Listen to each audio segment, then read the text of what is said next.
gorgeous the kitchen looked, even if I couldn't work in it. Truly, the place did look great. So what if it didn't meet new county regulations mandating that every commercial kitchen sink have backflow protection? Months earlier, Tom had rescued the remodeling job after a dishonest contractor had made our lives hell. During time away from his work as a homicide investigator for the Furman County Sheriff's Department, he'd put in marble counters, cherry cabinets, expensive windows, a solid oak floor, and the wrong drains. To fix the problem, Tom was now tearing out the guts of 3 new sinks and prying up the floor beneath. He insisted we should heal our temporary cash flow problem by selling a pair of historic skis he'd bought years before in an odd lot of military memorabilia. In October, I'd started calling antiques dealers, while wondering how, during a prolonged closure, I could keep my hand in the food business. There'd been no takers for the skis. How else to get money? I'd racked my brain for other ways to work as a cook. Volunteer at a school cafeteria? Roll a burrito stand up and down Aspen Meadows Main Street? Eventually, it had been my old friend Eileen Druckman who'd come through with a job. Loaded with money and divorced less than 2 years, Eileen had just bought the Summit Bistro at Colorado's posh Killdeer Ski Resort.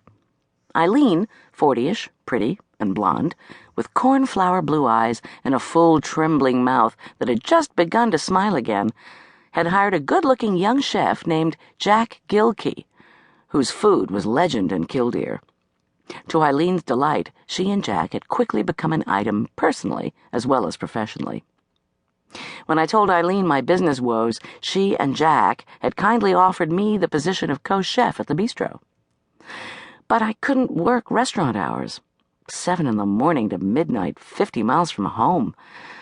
Restaurant workers, I'd noticed, had a high mortality rate, no home life, or both. Eileen, ever generous, had promptly pitched a cooking show idea to the Front Range Public Broadcasting System. They'd said yes. I demurred. Eileen argued that my cooking on TV at her bistro would boost her business, plus give her a huge tax write-off. Meanwhile, I could use my television exposure to publicize the new culinary venture I'd finally hit upon: becoming a personal chef. That particular avenue of food work requires no commercial kitchen. It only requires a wealthy client's kitchen. Just the ticket. So, I'd said yes to show business. The Killdeer Corporation had offered free season ski lift passes to me as well as to my 14-year-old son, Arch. Shot through with new enthusiasm and hope, I couldn't wait to cook and ski. I gave up herb tea for shots of espresso laced with whipping cream. In November, I plunged eagerly back into work.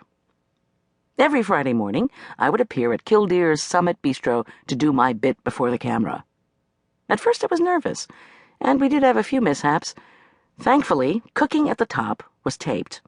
Viewers never saw me slash my hand. Actually, sever a minor artery while boning a turkey during the first episode. The spray of blood onto the prep counter had been distinctly unappetizing. The following week, I produced a meringue so sweaty it needed antiperspirant. I also dropped 2 roasts, one of them stuffed, and splattered myself with a pitcher of Béarnaise. But with glitches edited out, even I had to admit the Saturday morning broadcasts looked pretty good. On the upside, I told jokes on screen and mixed cream into smashed garlicky potatoes. I chatted about the rejuvenating properties of toasted, crunchy almonds while folding melted butter into almond cake batter. I gushed about the trials and joys of learning to ski as I chopped mountains of Godiva bittersweet chocolate. I swore to my viewers that my recipe made the darkest, most sinfully fudgy cookies on the slopes. I even assiduously followed Arthur's tasting instructions. Take a bite, moan, move your hips and roll your eyes. Say, oh, ooh, yes, yes. Watching the footage, Tom had quipped that the program should be called The Food Sex Show. All in all, the first 4 weeks of the taping went well. By week 4, though, my personal chef business still hadn't taken off.